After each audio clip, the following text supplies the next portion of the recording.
Bonjour à tous, on est aujourd'hui avec Oussama. Bonjour Oussama. Bonjour.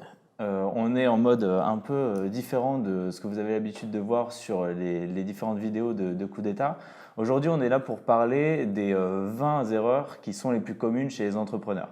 Donc on va les passer en revue une à une et je pense qu'on va citer des exemples et on va voir vraiment, on va aller essayer d'aller en profondeur sur ces erreurs pour essayer d'éviter de les faire à votre tour.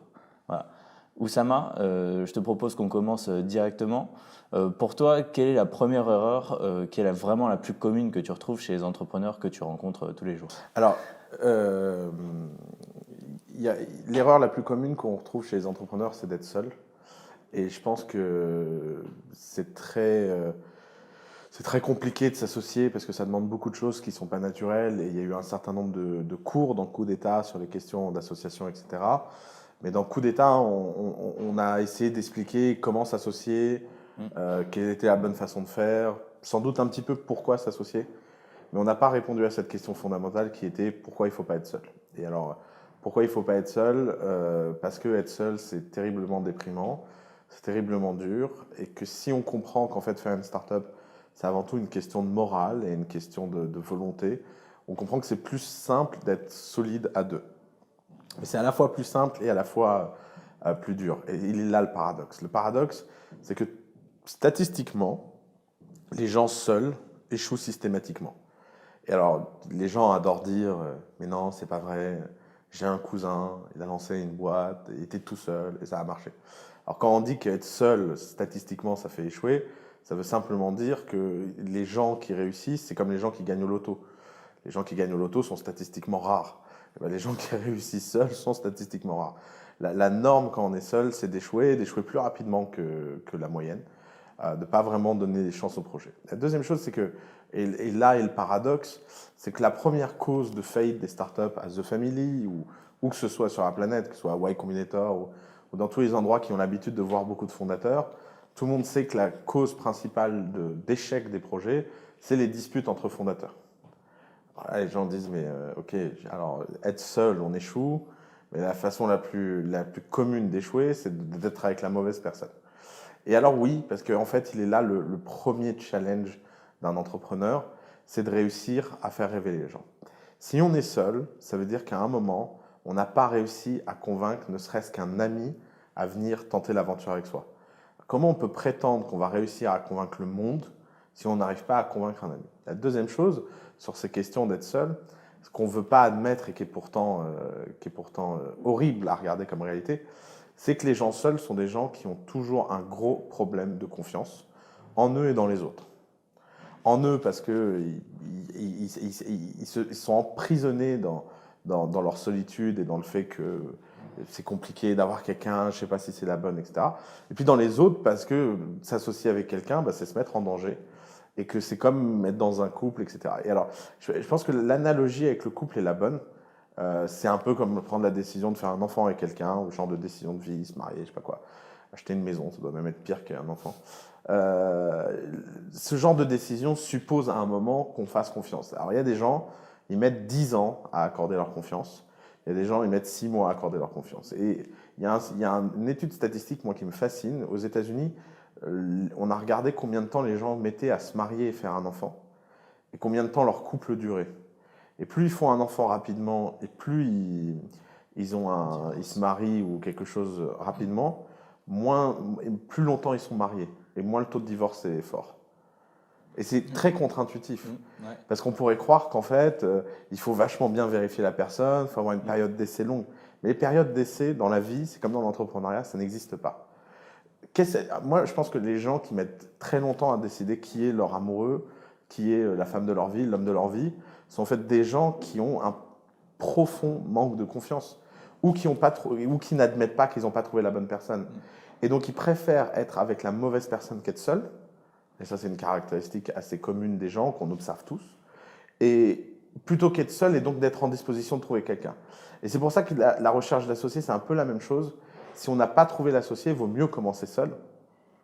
Mais là où il y a un blocage, c'est qu'il faut admettre cette idée très contre-intuitive que même si on a été seul longtemps, même si on a fait des choses extraordinaires longtemps, le jour où on fera rentrer quelqu'un, on le fera rentrer à très haut niveau en capital.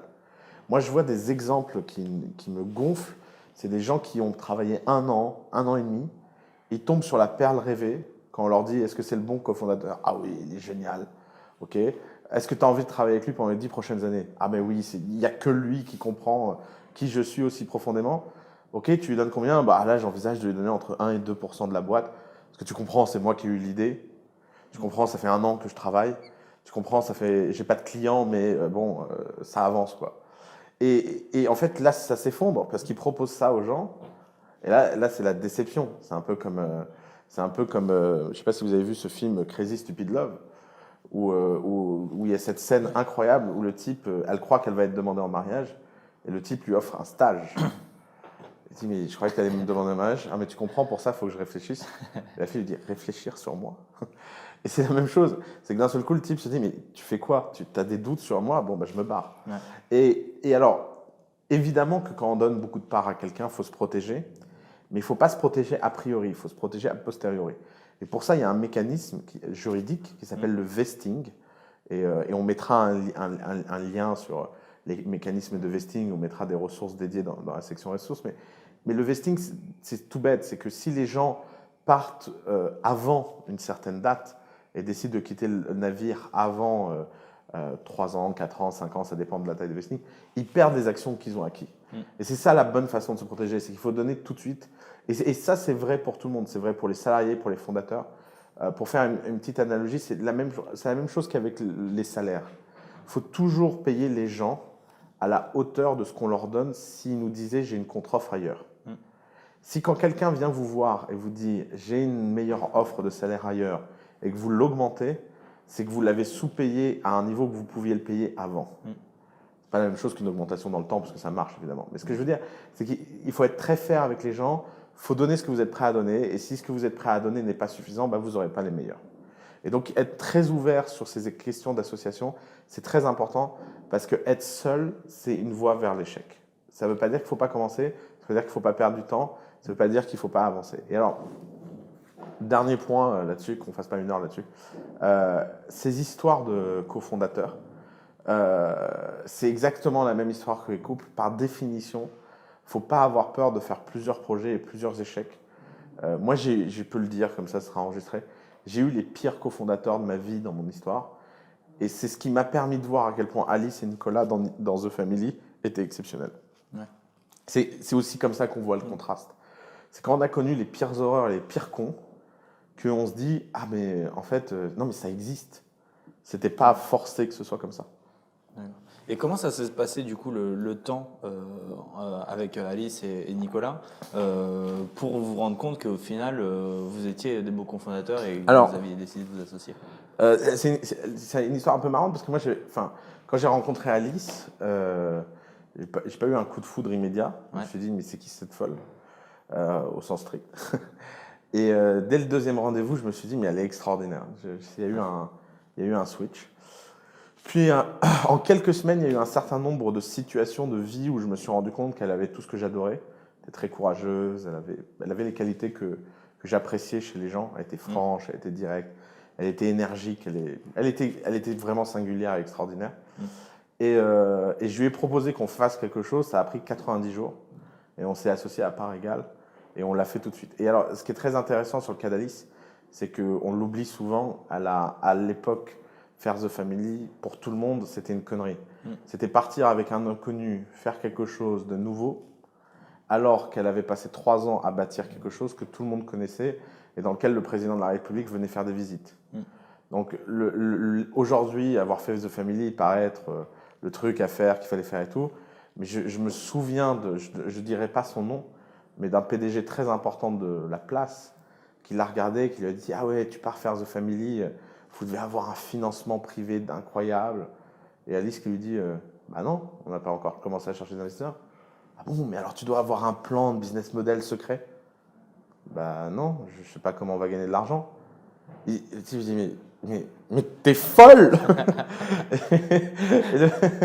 Je me souviens, mais non, j'ai décidé de partir, je vais pas préparer en douce en étant payé pour partir. Après, c'est quoi cette histoire? Elle est revenue hyper choquée du rendez-vous en me disant mais Ah, c'est ça la mentalité de ces types-là. Et donc, ça montre, et alors évidemment, il y a eu des petits ajustements à faire, etc. On a appris à se connaître, mais jamais cette confiance s'est départie. Et je pense que la bonne règle, si on regarde, les gens trouvent toujours que Nicolas, Alice et moi, on est très différents, blablabla, et ils se demandent comment on peut travailler ensemble. La réponse est claire. Chacun admire l'autre plus qu'il n'est admiré par chacun. Et ça crée une structure un peu particulière. Et c'est ça qui est important en fait chez un cofondateur, c'est que tous les jours, l'admirer plus que la veille et se dire c'est extraordinaire, quoi. Ok, super. Et si on en reprend tout ce qui est admiration et tout ça, l'un des principaux autres problèmes aussi, c'est s'attaquer à un marché. J'ai une idée et tout ça, et après, allez, hop, j'ai envie d'attaquer ce marché, voilà. Et on voit souvent des entrepreneurs qui disent, oui, je vais attaquer un marché de niche, et puis après, je vais grandir, je sais pas encore trop comment et tout ça. Comment est-ce que toi, tu vois les choses par rapport à des entrepreneurs qui se posent la question et qui se disent, OK, mon idée elle est applicable à tel marché, mais est-ce que ça pourrait être plus grand, etc. Ouais. Alors, je pense que c'est encore une. En fait, c'est marrant, mais la figure du paradoxe et je pense la figure la plus commune du monde des startups. Et c'est sans doute pour ça que c'est tellement contre-intuitif de fonder des startups. C'est parce que pour comprendre des paradoxes, il ne faut pas juste les comprendre rationnellement, il faut aussi les comprendre émotionnellement. Le paradoxe, c'est le suivant. Ça ne sert à rien de lancer une startup si le marché n'est pas géant. Ça sert à rien. C'est clair et net. Clair et net. Ça sert à rien de ne pas lancer dans une niche. Et la seule façon de réussir, c'est de lancer dans une niche. Alors là, on se dit, OK, alors encore une fois, qu'est-ce que je fais? En fait, la réponse, elle est dans le changement d'angle. La niche, ce n'est pas une finalité. Le problème des entrepreneurs, c'est qu'ils ont une mauvaise gestion de leur horizon de temps. Tous les entrepreneurs qui démarrent, que je vois démarrer, leur horizon de temps, c'est 2, 3, 5 ans. Qu'est le pire horizon de temps possible? Pourquoi? Parce que c'est l'horizon de temps le plus incertain. C'est assez compliqué à expliquer, mais c'est beaucoup plus facile de prévoir ce que sera le monde dans 100 ans que dans 5 ans. Et d'ailleurs, Asimov, que j'admire beaucoup, s'est jamais fait avoir là-dedans, parce qu'Asimov a toujours refusé de donner des prédictions à court terme. Toujours de donner des prédictions à tellement long terme qu'il passe pour un prophète, mais les grandes tendances à un œil aiguisé sont visibles. Moi, je peux vous dire que dans 100 ans, on aura des robots partout. Je ne prends pas un grand risque, en fait, en disant ça.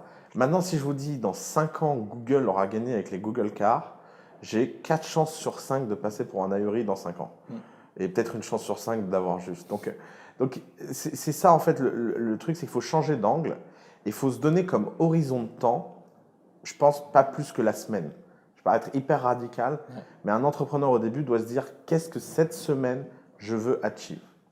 Et alors là, d'un seul coup, on se rend compte que même si on est noyé dans un océan et que même si on s'adresse à un marché très grand, la seule façon de démarrer en ayant un horizon de temps qu'est la semaine, c'est la niche.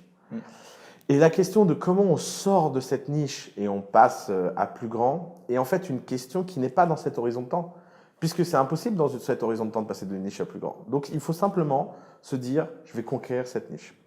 Et alors pourquoi ce n'est pas un mauvais raisonnement? Parce que une entreprise qui conquiert et domine une niche ne devient pas forcément le prochain Google, mais suffit à faire vivre son fondateur suffisamment longtemps pour peut-être devenir le prochain Google.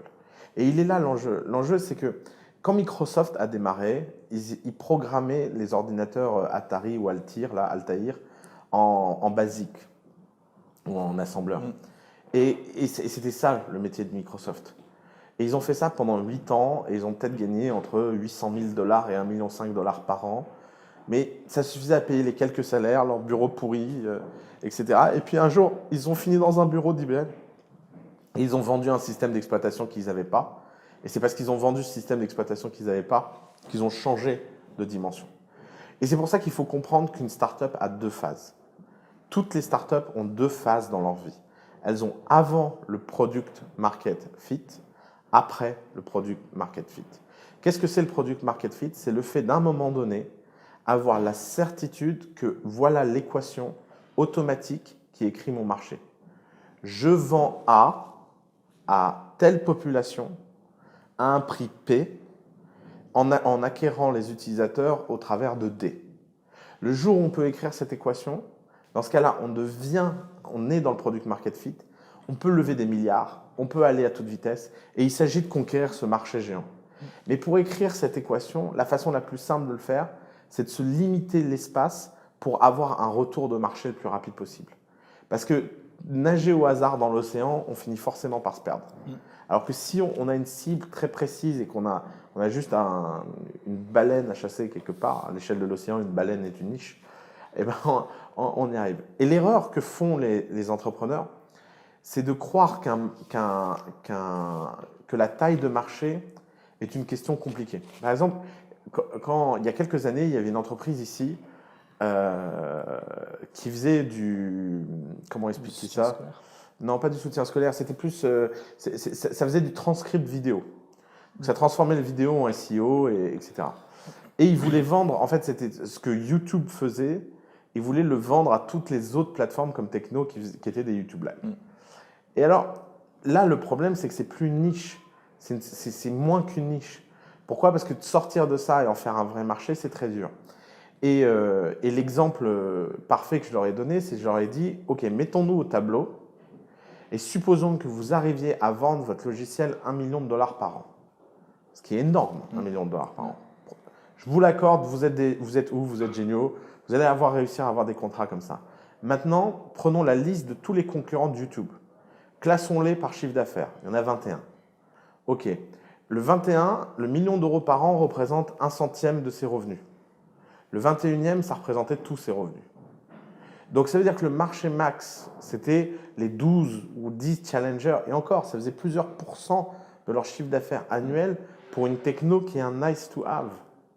Qui est pas, aucun utilisateur de Dailymotion s'est dit « Waouh, Dailymotion, c'est incroyable, il y a un transcript. Ouais. » C'est pas ça, les gens ils viennent parce qu'il y a un chat qui pète.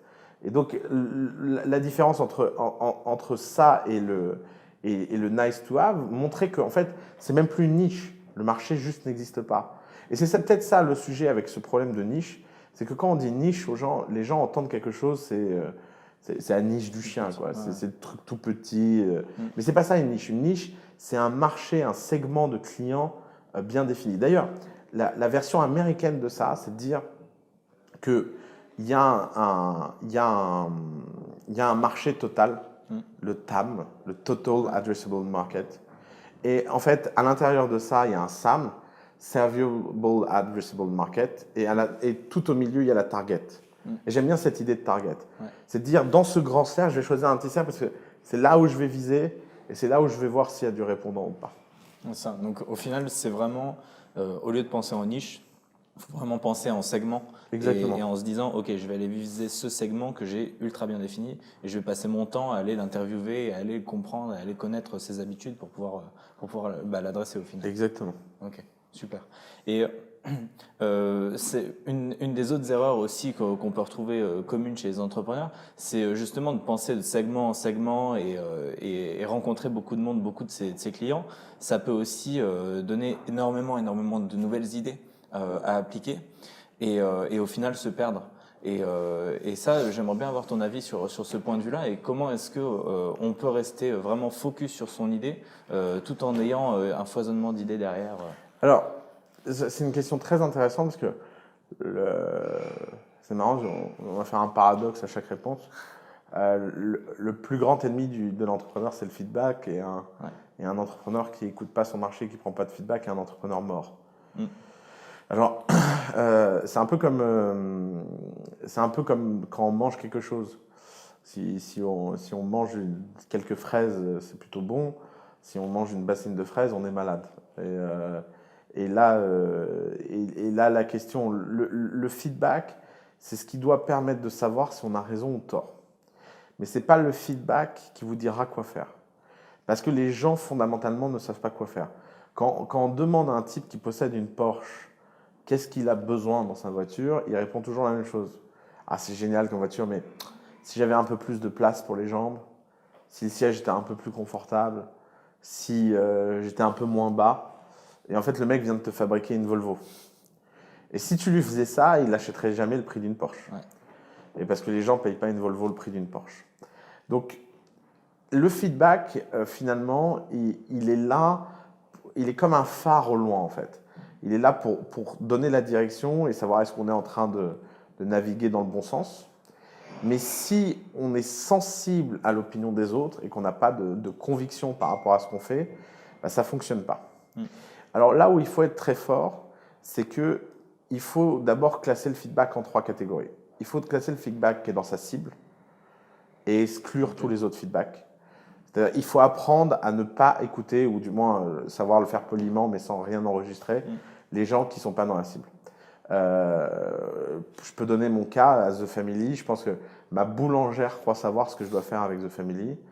Le moindre entrepreneur qui rentre à The Family croit me donner du feedback. Mais par exemple, un entrepreneur de The Family qui me donne du feedback, la plupart du temps, j'en ai rien à foutre de son feedback. Pourquoi? Parce que la majorité des entrepreneurs de The Family ne sont pas en croissance. Moi, le seul feedback qui m'intéresse, c'est le feedback des gens qui réussissent. Ça peut paraître très paradoxal, mais ceux qui ne sont pas en réussite, ils ne comprennent pas. Et donc, tous les problèmes qu'ils me donnent sont en fait des problèmes pour orienter la structure du côté des startups qui ne fonctionnent pas. Mais les startups qui ne fonctionnent pas ne m'intéressent pas. Moi, je pars de cette philosophie qui est que The Family est là pour les startups qui fonctionnent et les autres, elles devraient itérer jusqu'à ce que ça fonctionne.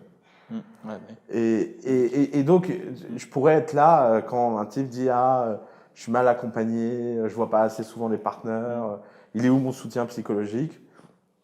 Écoute, ce n'est pas notre métier. Il y a peut-être des gens qui font ce métier-là, va les trouver. Nous, on s'occupe d'aider les startups à croître le plus vite possible et on essaie de bâtir une infrastructure pour ça. Donc, dans notre cas, dans notre façon de construire un business, ça, et pareil pour tout, si tu fais un produit pour programmeurs, les non-programmeurs ont toujours des feedbacks. Le pire feedback qu'on ait donné un jour à un entrepreneur, c'est de lui expliquer qu'il fallait que son concept soit compris par un enfant de 5 ans.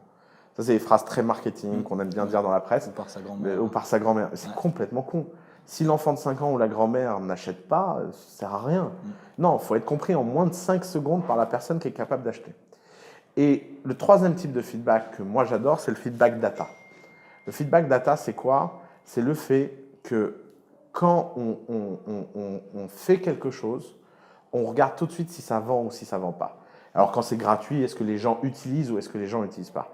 Et c'est ça finalement le plus pur des feedbacks. Si on prend le cas Facebook, moi, David Marcus la dernière fois était là. Et il est Head of Messenger chez Facebook. Il a été patron de PayPal, etc. Et David Marcus disait la chose la plus extraordinaire chez Facebook, c'est qu'ils sont capables de résister à des émeutes collectives. Ils sont capables, quand tout le monde hurle, tout le monde se plaint que Twitter est en feu, que Facebook est en feu, de rien en avoir à faire. Et là où c'est fort, c'est que c'est l'une des entreprises au monde qui écoute le plus le feedback des utilisateurs. Et pourquoi?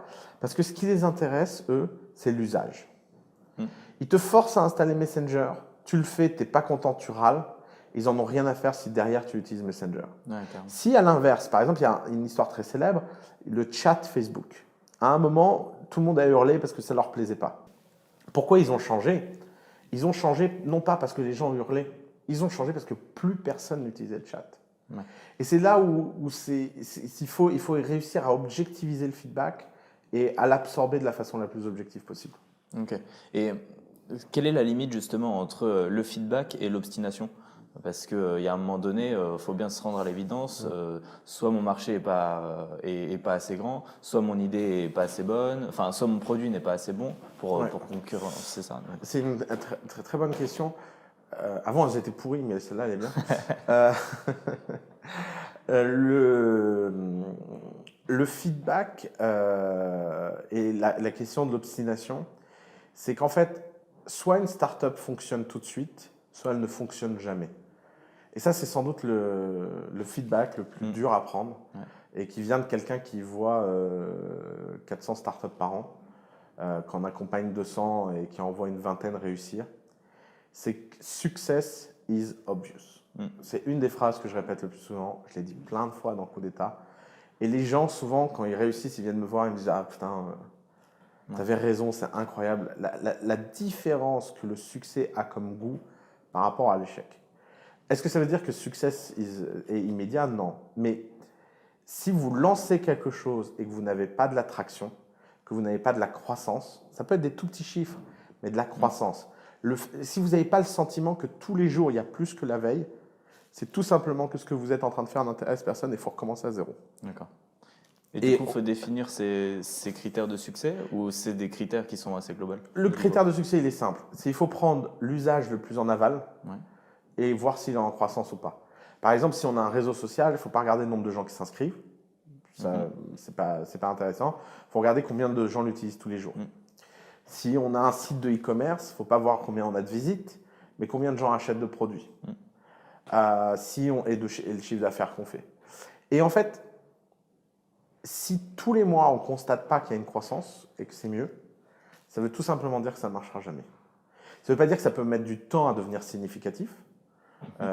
Tu vois, bon, je vais pas citer, il y a une start-up là chez nous qui loue des trucs. Et la première année, ils ont fait 8 000 € de chiffre d'affaires. 8 000 € de chiffre d'affaires. Mais ils sont passés de 0 à 8 000 €. Ouais. Et puis la deuxième année, ils en ont fait 80 000.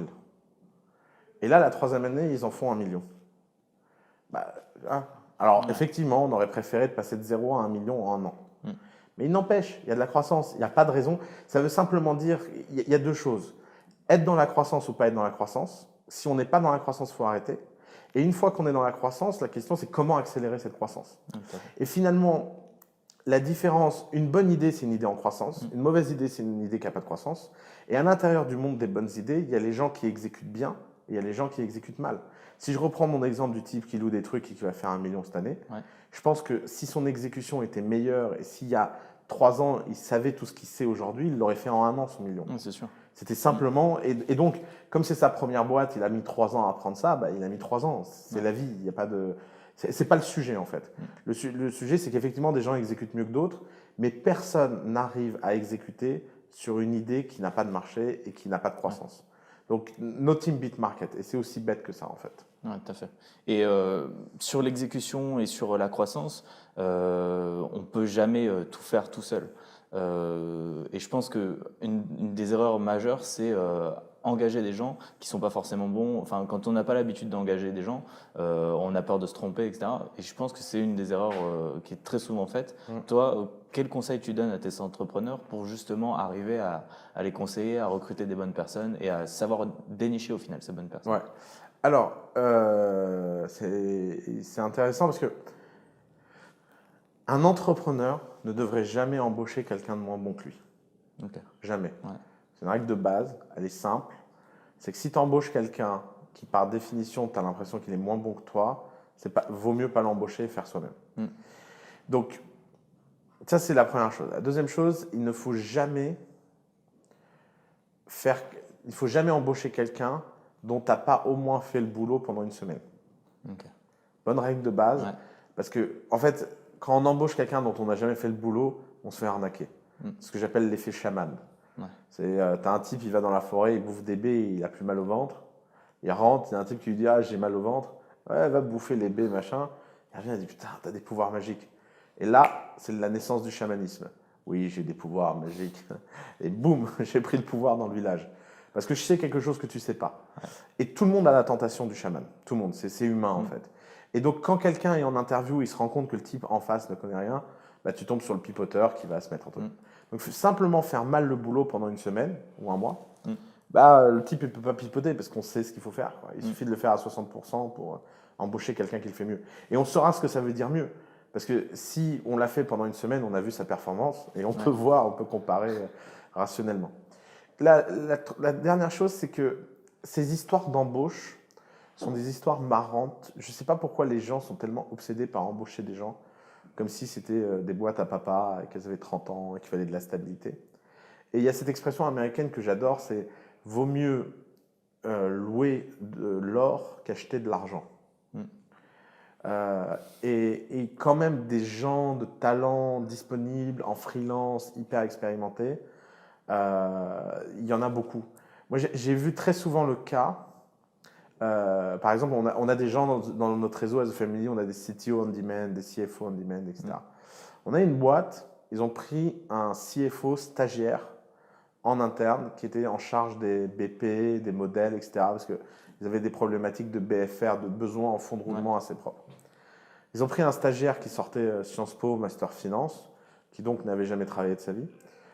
Il est arrivé chez eux, il était intelligent, il était volontaire, il était bon. Et 6 mois après, il n'y a pas un BP qui tourne et c'était le bordel. Je me suis énervé, et je leur ai dit, mais pourquoi vous avez fait ça? Ils m'ont dit, parce qu'un CFO part-time, c'est 800 € la journée. J'ai dit, ok, combien vous avez donné aux stagiaires? On dit, on lui a donné 1500 € par mois, c'est quand même beaucoup moins cher, fois 6 mois. Je dis, donc vous avez dépensé dans la fonction CFO 1500 € fois 6 mois, 9000 €. Ouais, 9000 €. Je dis, ok, alors vous allez prendre tel CFO part-time et vous allez juste le prendre 3 jours. Ils sont revenus 3 jours après, ils m'ont dit, c'est marrant, en 3 jours, il a fait plus que le type en 6 mois. Ouais. Et c'est ça le sujet. Le sujet, c'est que dans une start-up, ce n'est pas le temps de l'apprentissage. Il faut prendre des gens qui deviennent productifs très vite. Et que c'est rare d'avoir le temps.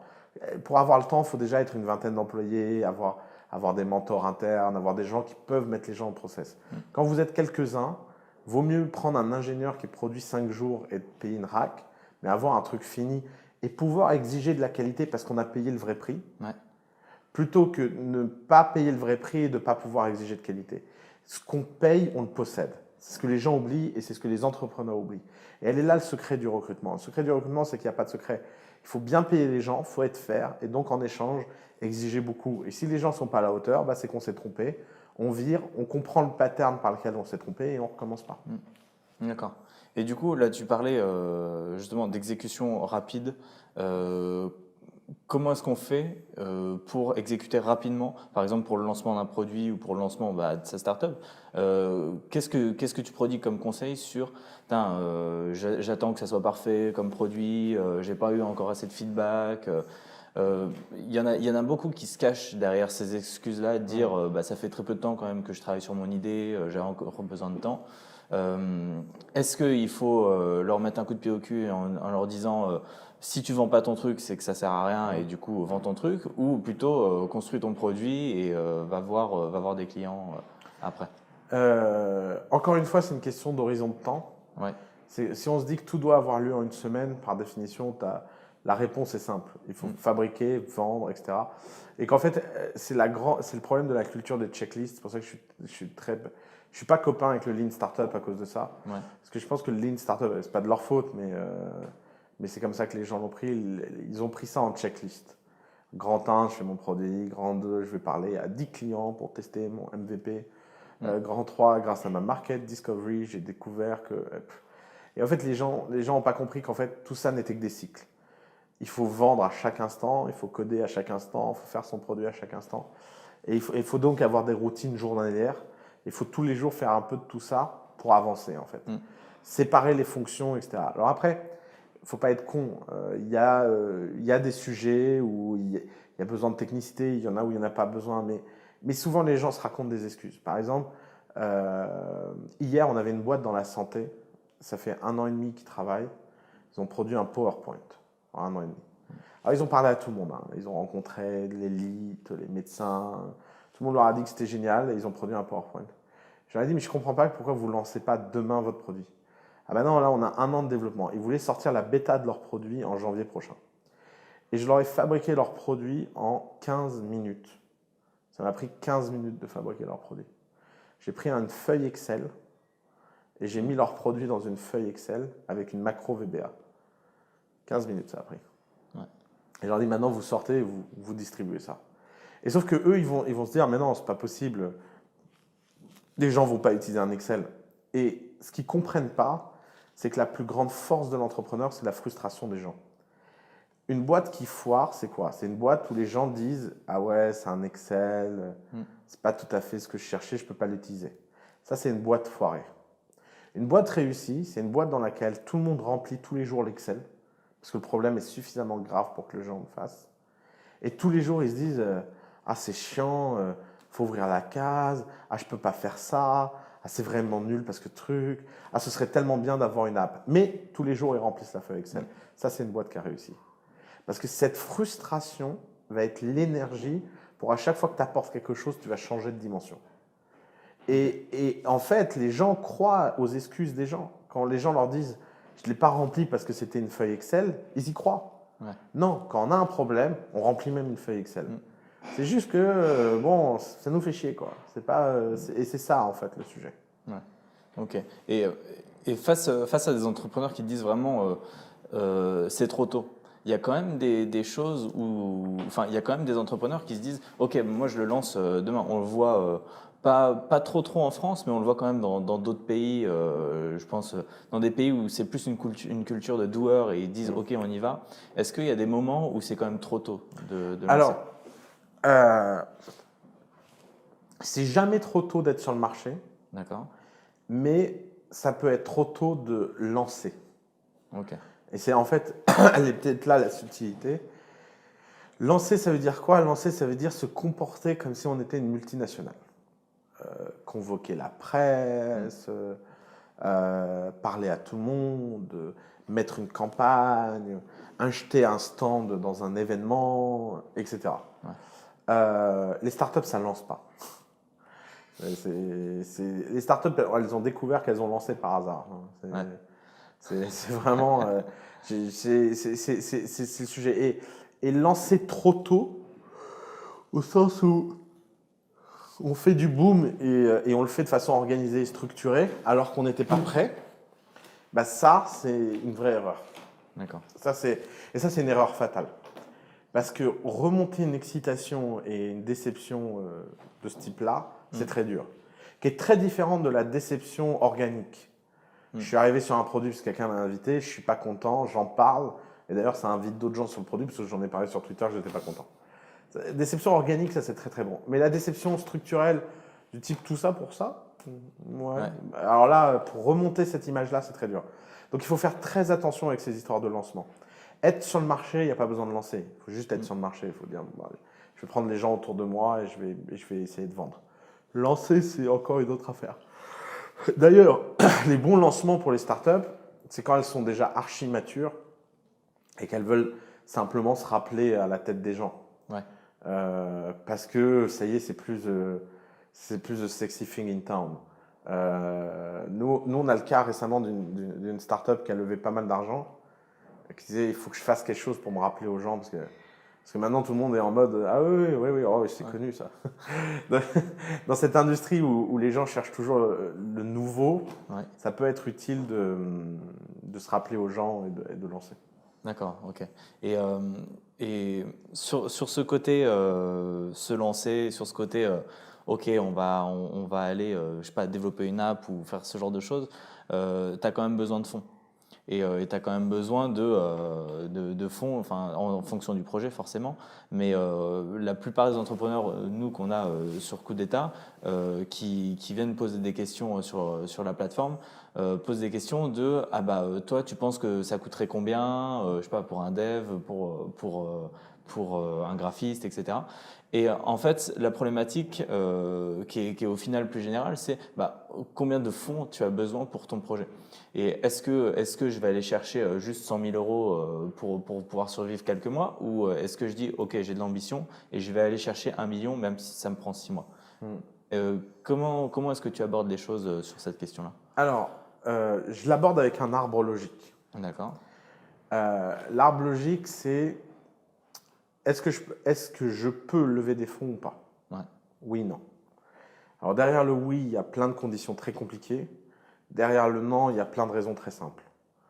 Derrière le non, il y a c'est pas à la mode, c'est pas sexy, t'es pas un entrepreneur connu, t'as pas des amis riches, t'as pas de famille qui peut te supporter et t'as pas de traction. Voilà, ça c'est le non. Derrière le oui, il y a plein de choses subtiles. J'ai des amis riches et ils croient en moi. Bon. J'ai une famille supportive et elle a de l'argent à perdre. Ouais. Je suis un entrepreneur très connu qui a fait gagner de l'argent et les gens sont prêts à faire confiance. J'ai de l'attraction. C'est sans doute la façon la plus simple de dire oui. Si on ne peut pas lever de fonds, ça ne sert à rien de partir en levée de fonds. 6 mois, 7 mois, c'est pas vrai. Si on peut lever des fonds, il faut lever des fonds. C'est aussi bête que ça. D'accord. Maintenant, dans l'arbre des oui, à la question combien il faut lever, je pense qu'il y a deux réponses. Il faut lever l'argent qu'on peut, et ça c'est très important. On n'a jamais suffisamment d'argent, surtout à ce stade-là. Et en fait, cet arbre est un arbre modulo. Il faut lever l'argent qu'on peut, modulo la dilution maximum de marché acceptable. Alors, les entrepreneurs se trompent sur ces histoires de dilution parce qu'ils n'ont pas conscience de ce qu'ils font. Prenons un entrepreneur qui se dit « je peux lever 300 000 euros à 1 million de valo ». Donc, ça veut dire que à 1 million post-money. Donc, ça veut dire qu'il va perdre 30% de sa boîte. Si quelqu'un lui propose 50 000 euros de plus, ça va faire 5% de perdu en plus, il peut hésiter. En se disant, j'ai défini mon budget, etc. La vérité, c'est que là où il a sans doute tort, c'est qu'il ferait mieux de prendre les 300 000, de changer sa valo et de prendre l'argent supplémentaire qui vient au-dessus. Et donc de distinguer l'argent dont il a besoin et l'argent qu'il peut. Ça ne sert à rien de lever au même prix l'argent dont on a besoin et l'argent qu'on peut. Récemment, on a eu une levée de fonds complètement oversubscribed dans The Family. 2,5 millions à 15 millions de valo. Le type a récolté 6 millions. 6 millions. Il dit, mais je n'ai pas besoin de 6 millions, puis je ne veux pas être dilué. Je dis, bah, c'est très simple. Tu prends tes 2,5 millions à 15 millions de valo, c'est sur ton compte en banque. Et le lendemain, tu dis, bon, maintenant, j'ai plus besoin de l'argent, donc la valo est de 30. Tu payes ou tu ne payes pas. Et bien, sur les 3,5 millions qu'ils voulaient mettre, il n'y a qu'1 million de plus qu'a mis. Les autres ont dit, non, c'est trop cher. Sauf que c'est 1 million de plus. Et lever 3,5 millions, c'est quand même mieux que lever 2,5 millions. Et c'est là où les entrepreneurs sont idiots sur ces questions-là, c'est qu'ils pensent que leur boîte a une valeur à ce stade-là. Les boîtes n'ont pas de valeur. La valeur des boîtes n'est que l'offre et la demande. Point. Donc, il faut lever suffisamment d'argent et il faut lever autant d'argent qu'on peut. Alors, il y a des boîtes qui meurent parce qu'elles ont levé trop d'argent. Alors, qu'est-ce que ça veut dire à lever trop d'argent? Ça veut dire qu'il faut toujours lever de l'argent au niveau d'ambition qu'on se pose vis-à-vis de soi-même. Si on se dit, la chose la plus simple à se dire, c'est se dire je fais une $1 billion compagnie ou zéro. Ça, c'est hyper simple. Pourquoi? Parce qu'on peut lever autant qu'on veut. De toute façon, si on a une $1 billion compagnie, même si on a levé 100 millions, les gens gagneront de l'argent. Mais maintenant, prenons le cas très célèbre que tout le monde prend en histoire d'horreur, qui est le cas de Dig avec Kevin Rose. Il a levé 80 millions de dollars à 800 millions de dollars de valo. Et la boîte a été vendue 60 millions de dollars. Résultat, il a touché zéro. Vendre une boîte 60 millions de dollars, c'est une réussite. Sauf que lui, ce n'était pas sa notion personnelle de la réussite. Sa notion personnelle de la réussite, c'était « je veux faire une boîte à 1 milliard ». Mais il en avait conscience. Et c'est pour ça que cette question de se dire « ah, mais oui, mais si je lève, machin ». Non, il faut simplement définir. Et d'ailleurs, là où il a été idiot, c'est que si sa définition du succès, ce n'était pas de faire une boîte à 1 milliard, il aurait mieux fait de ne pas lever 80 millions et de vendre la boîte à ce moment-là. Tout à fait. Et c'était ça, en fait, le sujet. Donc, le risque de lever trop d'argent est un risque relativement fantasmagorique à l'échelle française. C'est un risque très américain parce que là-bas, on peut mettre 30 millions sur une boîte parce que des mecs se sont excités. Prenons Slack. Slack a levé 120 millions de dollars, 1 milliard de valo. Bon, bah, c'est simple. Si Slack ne vaut pas 10 milliards, les fondateurs, je pense, ils auront que leurs yeux pour pleurer. Tout à fait. Mais c'est parce qu'ils sont in big game. D'abord, ils sont déjà riches, ils s'en foutent. Donc, c'est pas, c'est une autre dimension. C'est une dimension qui n'existe pas beaucoup. Et on n'imagine pas à quel point. Alors, sans doute, moi, je pense que le meilleur conseil à donner, c'est il faut lever autant d'argent qu'on peut et le dépenser comme si on n'en avait pas. Parce que l'échelle la plus importante pour un entrepreneur avant le market fit, c'est le temps. Et une fois que vous avez du market fit, alors là, en fait, vous savez, il y a un truc qui m'étonne beaucoup en France, c'est qu'en France, on lève plus d'argent qu'ailleurs pour des boîtes qui ne le méritent pas, et beaucoup moins d'argent qu'ailleurs pour les boîtes qui le méritent. Et qu'est-ce que j'appelle mérite? C'est avant product market fit, après product market fit. Si on regarde le montant moyen levé par des boîtes qui n'ont pas de product market fit en France, il est 10 fois plus élevé que dans la vallée. Ah ouais? Ouais. C'est incroyable. Ouais. Dans la vallée, les gens qui lèvent sans traction, ils ont de la traction personnelle. J'ai jamais vu quelqu'un dans la vallée lever de l'argent s'il n'était pas un serial time entrepreneur, hyper connu dans le milieu, à qui tout le monde faisait confiance et lui donnait de l'argent. Toi, tu es Jack Dorsey, tu lèves 30 millions pour Square le premier jour. Ouais, carrément. Mais si tu n'es pas ça, lever dans la vallée sans traction, c'est une horreur. Ouais. Et leur définition de l'attraction, c'est pas la nôtre. Ah ouais, qu'est-ce que c'est? Bah, je pense que c'est 20 fois la définition française. Ouais. On a une boîte dans The Family qui dépasse, qui a plusieurs millions d'utilisateurs et qui a raté sa série A parce que les mecs dans la vallée lui ont dit mais tu te rends compte, hein, plusieurs millions d'utilisateurs, mais c'est rien. Ouais.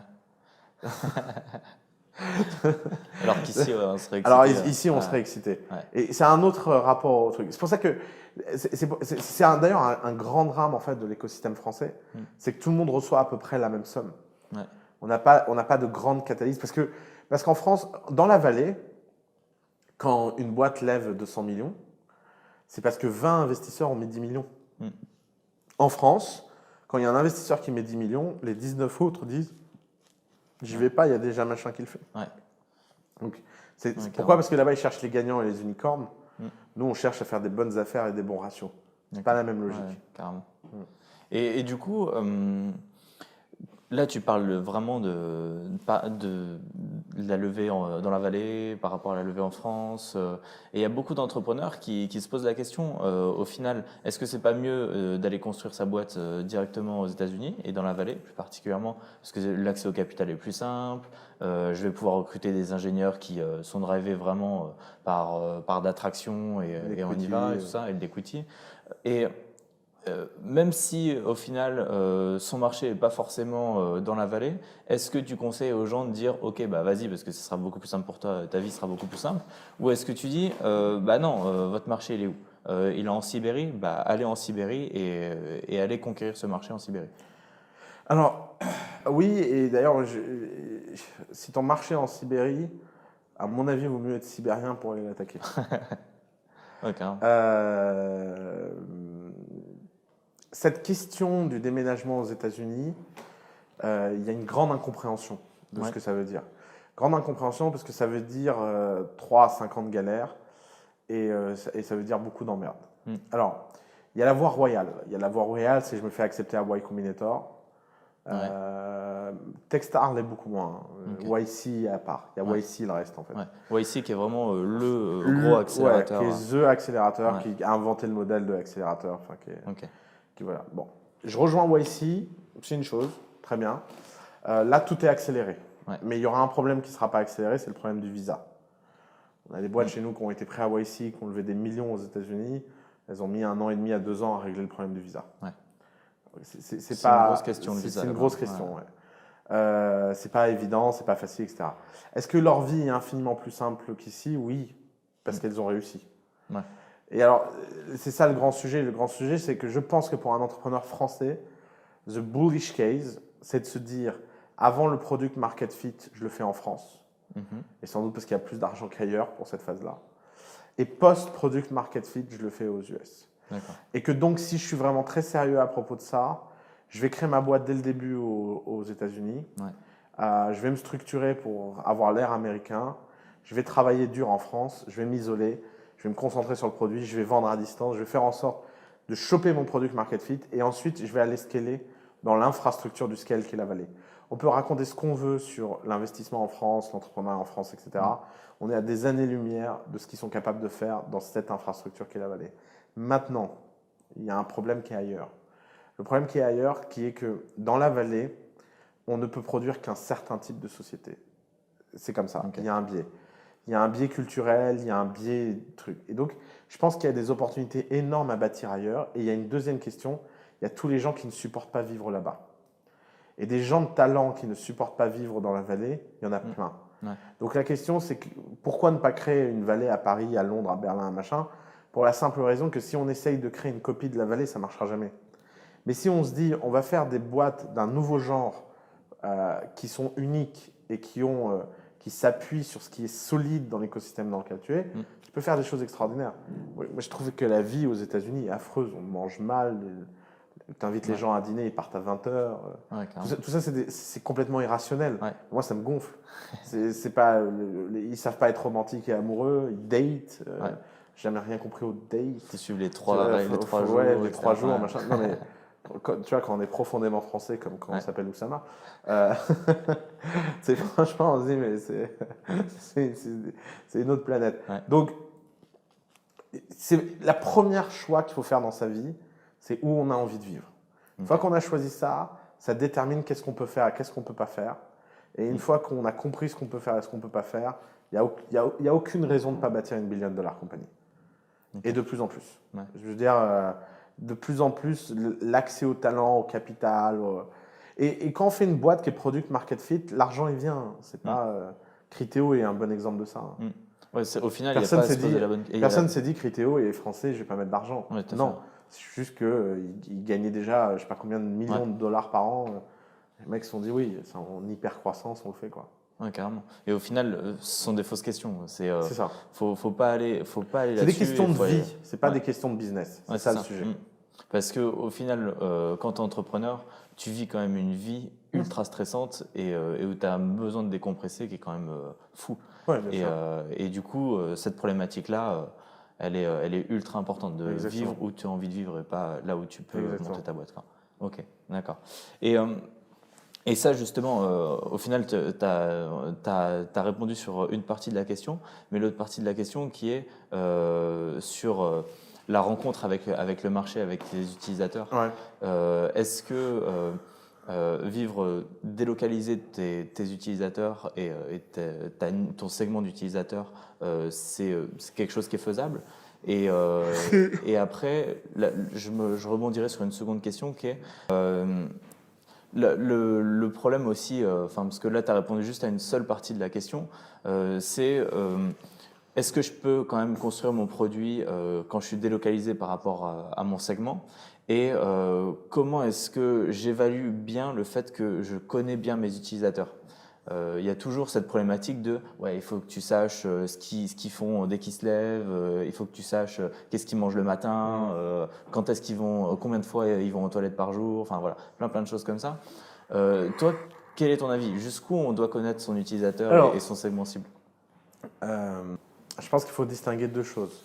Il faut distinguer les produits qui sont vendables 100% en ligne et qui ont une population hyper homogène, quels que soient les pays, et les produits qui sont hyper locaux et qui ont une population très spécifique. Alors, la première catégorie de produits, c'est une catégorie en pleine expansion. C'est ce que moi j'appelle les glocals. C'est les global locally. C'est une sorte il y a un pourcentage de global people partout. Tous les Américains ne sont pas glocals, tous les Français ne sont pas glocals. Il y a sans doute plus d'Américains qui sont glocals que de Chinois. Mais même en Chine, il y a un pourcentage de glocal. Alors, qu'est-ce que c'est faire un produit glocal? C'est le faire dès le premier jour en anglais, ne pas se faire chier à faire plusieurs langues. C'est de s'adresser à un segment client qui ne se définit justement pas par la nationalité, mais par un acte dans cette république de l'Internet. C'est-à-dire qu'il y a un pays qui s'appelle l'Internet, qui peut être différent des pays locaux, et dans ce pays, les gens vivent. Et alors, un des problèmes des entrepreneurs français, c'est que sous prétexte qu'ils sont en France, alors qu'ils peuvent avoir des produits de ce type-là, ils se comportent comme si c'était un produit local. Je développe un produit pour des programmeurs et je vais parler à Orange. Parce que sous prétexte que je suis en France, il y a un connard d'incubateur, il m'a chopé, il m'a mis en relation avec Orange, et ça y est, je fais le kéké dans Orange qui me dit alors on pourrait faire un contrat de prestataire et on va te donner 30 000 balles en 3 ans. Tu vois. Et c'est insupportable. Si on fait un produit pour programmeurs, on est dans un pays qui s'appelle Hacker News, on va sur Hacker News, on passe ses journées à parler avec les gens sur Hacker News, on s'enferme chez soi et on ne parle à personne dehors. On fait un produit pour les réalisateurs et producteurs. Bon, bah, le pourcentage de gens qui se comportent de la même façon, où qu'ils soient, Hollywood, machin, bah, tu es en ligne. Tu ne vas pas voir le type du coin, qui est réalisateur, qui va te faire chier, qui n'est pas dans ton marché, qui n'est pas glocal par essence. Donc, assumer cette identité globale, c'est quelque chose de très important. Ensuite, il y a les produits locaux. Produits locaux, il n'y a pas le choix. Il faut être là où il faut être. Je veux dire, et d'ailleurs, quand on scale des business locaux, il faut admettre ça. Travis de Uber, la grand génie de Uber, c'est qu'il a lancé San Francisco et que le modèle classique d'expansion internationale des boîtes, c'est que le type va chercher quelqu'un pour lancer Londres, Paris, New York, Houston. C'est pas comme ça que ça marche chez Uber. Chez Uber, pendant très longtemps, il a ouvert San Francisco, ça a marché. Il a déménagé 6 mois à New York, il a lancé New York. Il a déménagé 3 mois à Paris, il a lancé Paris. Il a déménagé à Londres, à Hong Kong, à machin. Et c'est quelqu'un qui vit pendant 3-6 mois le temps du lancement. Et il a compris que les meilleures personnes pour lancer, c'était les gens qui l'avaient déjà lancé, ce n'étaient pas les locaux. Et ensuite, il donnait la main à des locaux qui étaient des managers locaux. Bah, ça, c'est un vrai talent. Et c'est ça, en fait, le grand sujet. Le grand sujet, c'est qu'il faut vraiment soit être dans la république de l'Internet, soit être local. Si on est local, je veux dire, par exemple, on a quelqu'un qui est venu nous voir à The Family et qui nous a dit qu'il faisait un produit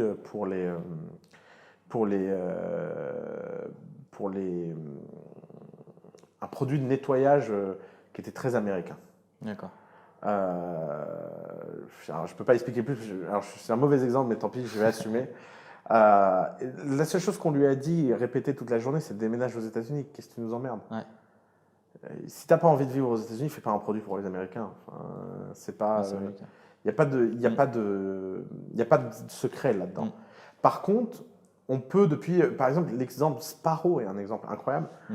Sparrow, moi j'ai cru que Dominique Leca vivait à San Francisco pendant 3 ans. Dominique Leca, qui est le fondateur de Sparrow. Okay. Et Sparrow, pour moi, c'était un produit américain, fait par des Américains, machin. Puis un jour, on m'a dit qu'il était rue du Temple, à 2 bureaux de chez moi. J'ai halluciné. Et c'était la bonne stratégie. Je dirigeais une boîte qui s'appelait Ipios, et Ipios, un jour, on a reçu un email du responsable de la West Coast de la campagne Obama, qui nous dit « J'adore ce que vous faites, j'aimerais bien vous rencontrer. Can we take a coffee in Palo Alto next week ?» Et j'ai répondu « Ah, sorry, we are in Paris ». Et le mec a répondu « Paris, Texas ». Il n'arrivait même pas à croire qu'en fait, on était en France. Ouais, ok. Et tu parlais tout à l'heure de l'exemple de je développe un produit pour les programmeurs et je suis mis en contact avec Orange et du coup, j'ai un contrat qui tombe à 150 000 € par exemple. Quelle décision tu prends? Est-ce que tu dis, OK, je sacrifie au final mes utilisateurs pour répondre à une demande qui a un contrat et du profit? Ou est-ce que je dis, non, fuck, mon objectif c'est la billion-dollar compagnie et du coup, je vais aller chercher, je vais aller vivre sur Hacker News 24/24? Moi, je dis qu'il ne faudrait même pas en premier lieu avoir reçu la moindre offre d'Orange. Je dis en premier lieu que ce qu'on n'a pas envie de faire, il ne faut pas le faire. Et qu'il faut être très très focus sur ce qu'on doit faire. Et quand on est une boîte qui développe un produit local à destination des programmeurs du monde entier, aller à parler à Orange, c'est la meilleure façon d'être personne et de mourir. D'accord. Et donc, alors s'il arrivait et qu'il m'harcelait, je refuserais. Mais soit on est une société de service et on prend tous les Orange du monde et on gagne plein d'argent, on est très bon. Et franchement, c'est un choix plus qu'acceptable. Hein. C'est pas le sujet. Ouais, tout à fait. Le sujet, il est ailleurs. Le sujet, c'est pourquoi tu vas chercher quelque chose qui n'est pas dans ta cible. C'est tout. Par définition, Orange, ça va prendre tout ton temps.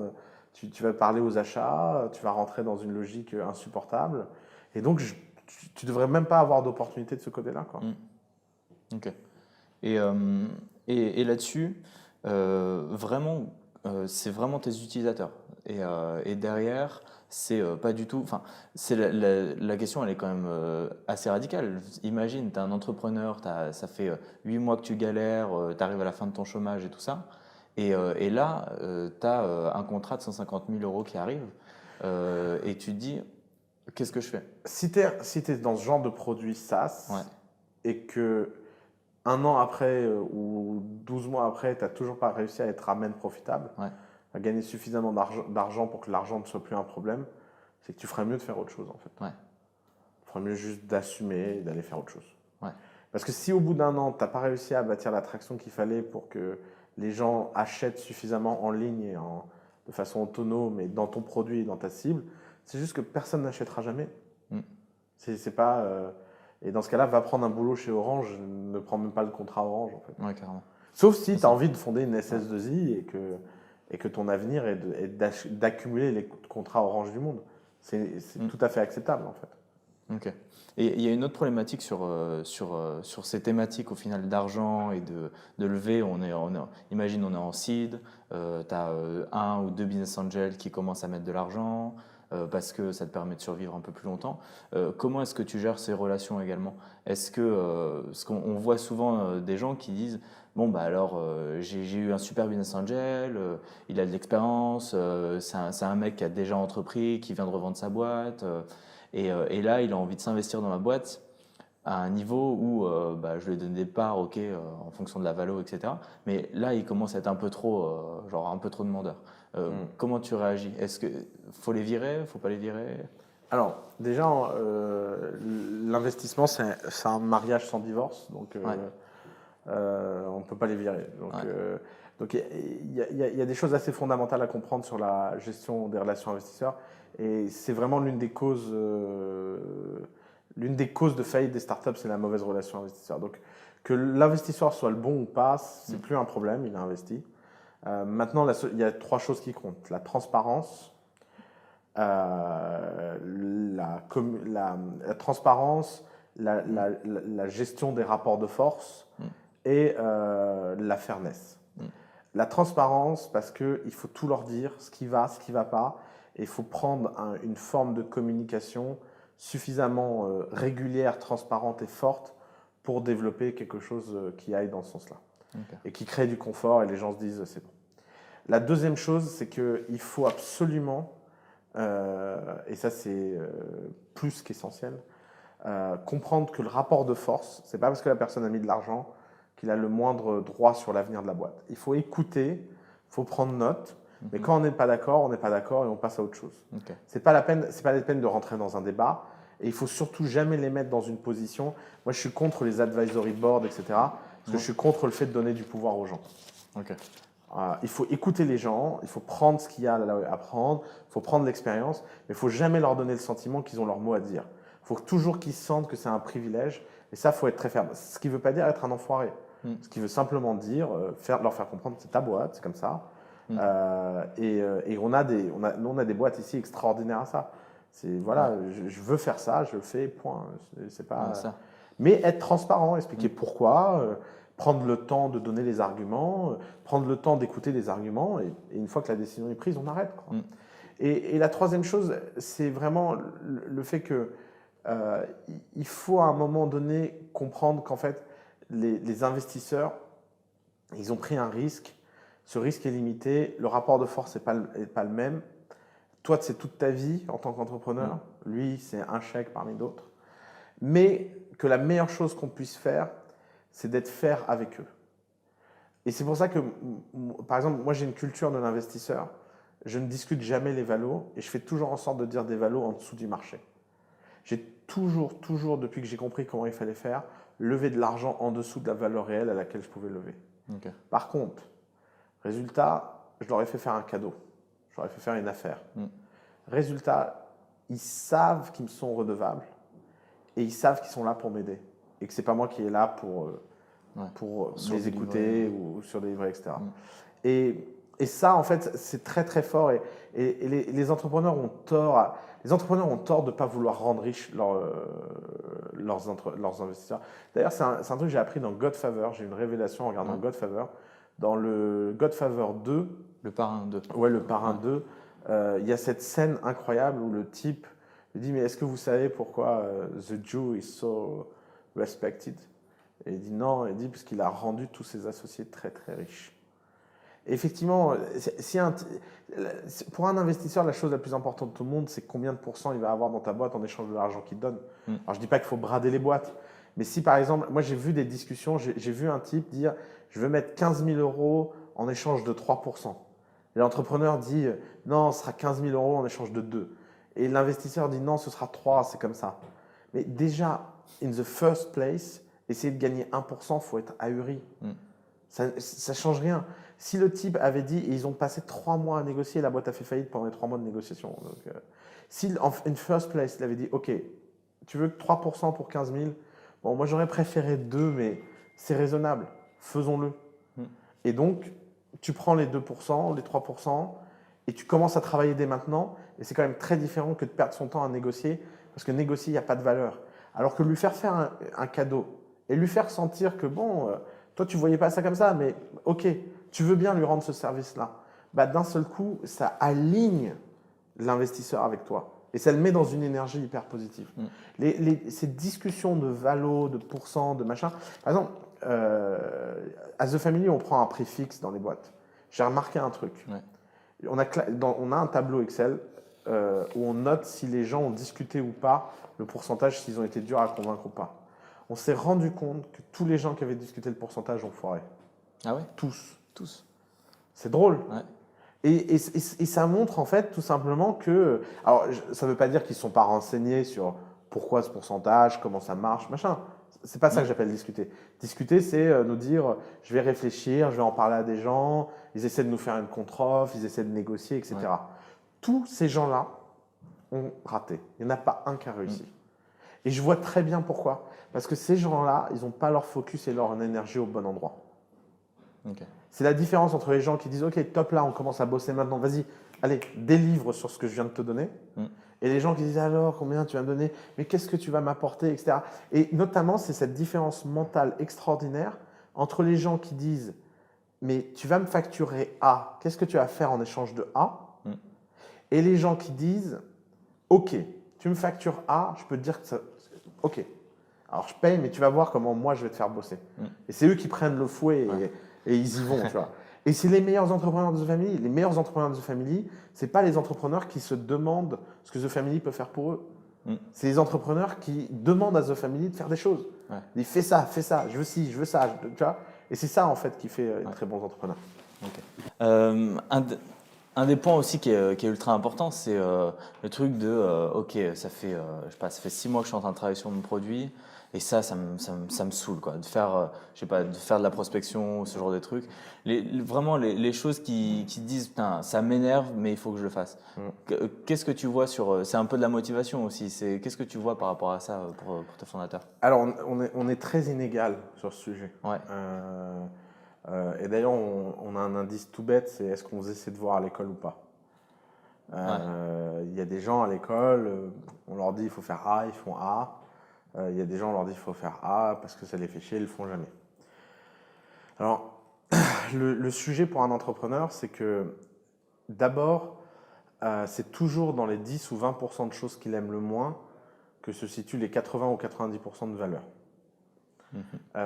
Et c'est souvent le point faible. Les gens qui adorent le produit mais n'aiment pas les gens, tu peux être sûr que c'est ça qui va les perdre. Les gens qui adorent parler aux gens mais qui n'aiment pas fabriquer des produits, c'est sûr que c'est ça qui va les perdre. L'entrepreneuriat, c'est une quête d'excellence et c'est une quête très proche de la philosophie de la Renaissance. À la Renaissance, on a inventé le concept de gentilhomme. Le concept de gentilhomme à la Renaissance, c'est le concept qui veut qu'on doit tout savoir sur tout et on doit exceller dans tous les domaines.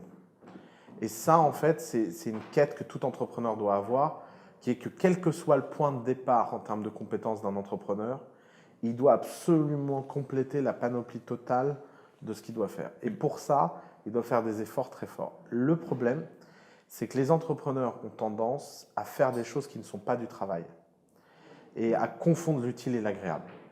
Je suis invité à un networking où il n'y a aucun de mes clients, mais il y a des gens importants.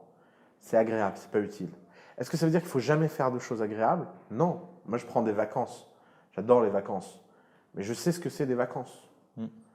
Et je ne me raconte pas quand je suis en vacances que je suis en train de produire de la valeur pour The Family. Non, je suis en vacances. Et quand je suis invité à l'Élysée par Hollande pour aller manger des petits fours, je trouve ça fun. Tu vois. C'est marrant d'aller à l'Élysée, tu te prends en selfie. C'est pas du travail, c'est des vacances. Et ça a exactement le même statut. Le drame, c'est tous ces entrepreneurs qui pensent que tout ça, c'est du travail. Et il y en a plein. Il y a plein d'entrepreneurs qui se défendent, qui se définissent par le networking, qui pensent que leur boulot, c'est d'aller networker, voir des trucs, des machins. C'est insupportable. Ce n'est pas le sujet. Le sujet, il est ailleurs. Le sujet, c'est que la seule chose qui est du travail, c'est de fabriquer des produits et parler à des clients. Point. Que ce soit en ligne ou hors ligne. Et c'est ça, en fait, l'objectif. Et l'erreur numéro 1 que font les entrepreneurs, qui est l'erreur la plus fondamentale, c'est de ne pas comprendre que la chose la plus essentielle, c'est fabriquer et parler et que tout le reste est accessoire. Par exemple, il y a des entrepreneurs qui adorent la gestion administrative de leur boîte. Ils adorent ça. Ils sont rares, mais il y en a.